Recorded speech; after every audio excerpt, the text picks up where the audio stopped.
the lead up, like once you break out of your cryo cell or whatever, like I didn't like that all that much, running around the facility or whatever. But I thought like the intro was cool.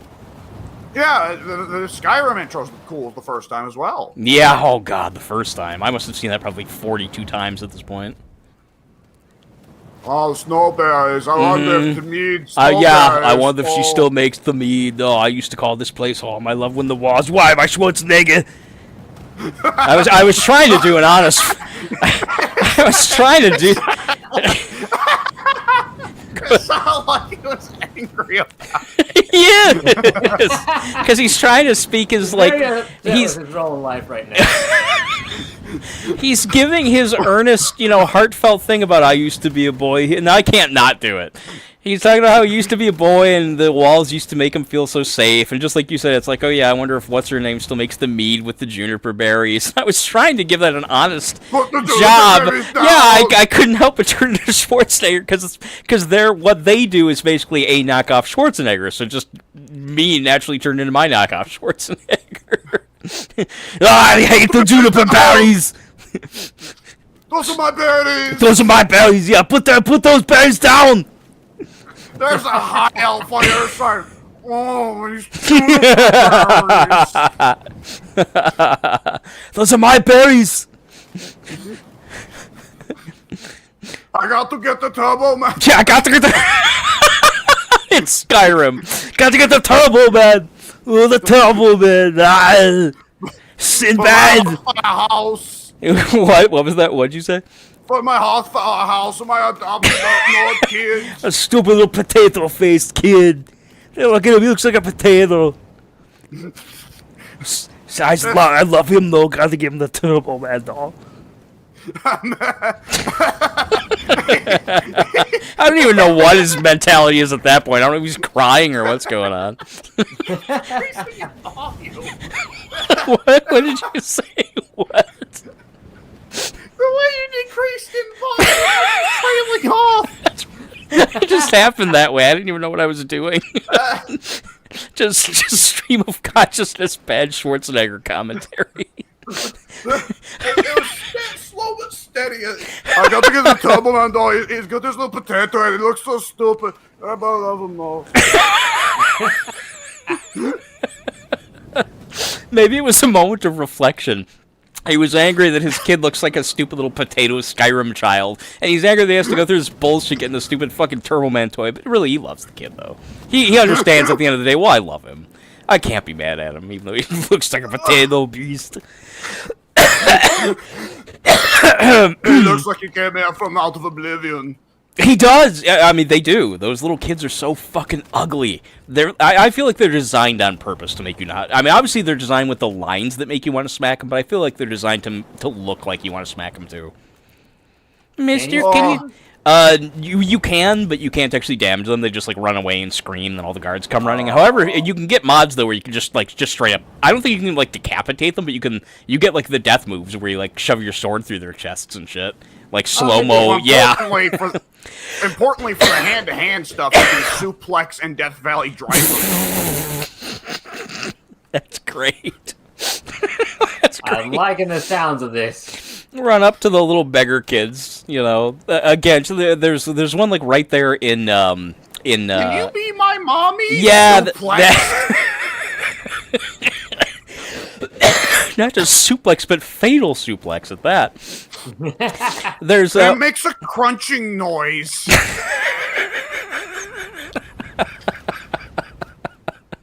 Take that, you little shit. Oh, you know what that reminds me of? Welcome to fucking Skyrim. You're getting there. See, bad Schwarzenegger can be done by anybody. It just takes a little time.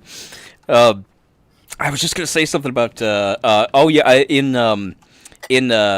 Total. Is it Total? No, I'm sorry. It's The Running Man. In The Running Man, he has a line where he's talking to the bad guy about how he's gonna I think he says something like, I'm gonna rip off your head and shove this camera right down your spine, or something like that. And just when I heard when we were talking about the crunchy noise of suplexing, like, yeah, I just like in my mind I just pictured him yelling at the little kid like, I'm gonna break your spine, you stupid little kid, and just crunch, crackle.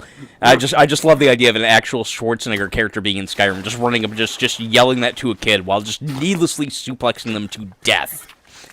That's a great mental image. Why is he threatening to shove something down their I guess that can't be what he says then, but he says something about. I feel like okay, all right. God, what is the line? It ends with spine, like something about your goddamn spine, but I can't remember the bit leading up to it. He's looking in a camera and yelling at Richard Dawson, the host of the old Family Feud, who is really really good in the movie, is the bad guy, and. Like he gets the camera and he's talking to Dawson about like how when I get out of here I'm gonna come kill you essentially, and I know he says something about oh god what does he say, because now you got me questioning it. It ends with spine, it has something to do with spine, but I can't remember what he says.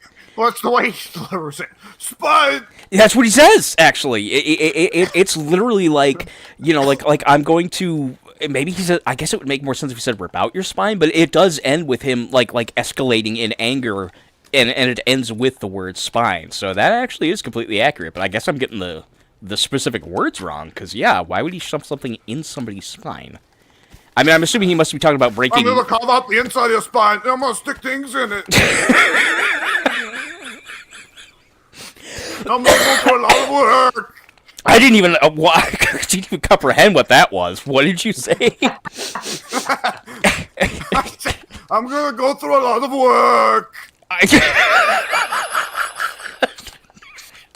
gonna take me a lot of time. You do appreciate my effort and dedication. It takes a long time. I had to learn from a book on the called Bones. Gonna put things in it. Just nondescript things, just stuff. I'm gonna find stuff, I'm not gonna put it in there. You won't have a spine anymore, it'll be a spine full of stuff! Like a Christmas tree! Fluid. Be full of junk! Find all kinds of shit in there! I don't even know what, but you won't be able to walk, you won't be able to walk no more! You'll try, and you won't.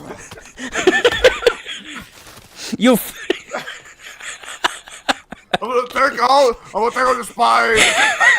I'm gonna take all the fluids. I'm gonna use them to kill my legs. Dementia. It's a very noble thing to do, actually. That turned into something very positive. Gonna save Ronnie! I'm gonna go sledding with George Bush Sr.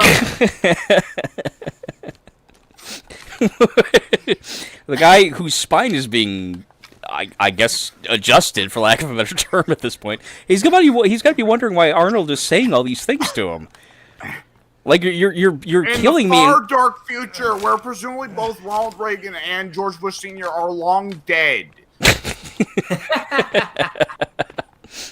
I mean, those two deaths are separated by something like 25 years, maybe? It's a while. Yeah. Ronnie Reagan wasn't so bad looking by the end, but old Bush Sr., he was, they left him out in the sun too long. I don't even remember what he looked like. It's been, like he is one of those presidents who mostly seem to have kind of, from what I could tell anyway, I wasn't paying much attention growing up, but he seemed like he was one of those presidents who mostly just kind of disappeared when his tenure was over. Like, unlike the Clintons, for example, who really kept up in politics, obviously, but, yeah, him and, Carter, obviously Carter's been doing a lot. What is he now, 101? Or something like that? We were just talking about him the other day. He just passed 100. Just passed 100. Like a month or two ago, Shit. Yeah. Well, like I said, Jimmy Carter has outlived a member of One Direction. Yeah, that's right. Which I kind of feel good for him, because that was one of his goals. He set out to do that. When they came on the scene, Jimmy Carter very publicly I'm gonna outlive one of them fuckers. I'm gonna outlive one of those boys. It's better for him to not be vulgar. You're right. he's too Saying nice. Something very grim. One of them boys, one of them days, they gonna die. They're gonna die young, and I'll still be alive. I'll still be here when one of them is a corpse. You watch, you'll see. They'll be dead, and I'll still be here. Yeah, I'll be building a house. He will, yeah. I mean, God bless him. Yeah. He did. Go ahead. Every house I build, I take away the life of one child star. Specifically, it has to be a child star. What an odd pact with the devil that was. How did that agreement get made? Well, eternal life. No, that's just a coincidence. He just went to the devil and was like, so I got a deal for you, Mr. Devil. All right, every time I build a house, I want you to kill a child star. Sounds good to me. What do you gain from this, Mr. Carter? Oh, it's a pleasure. It makes me feel good.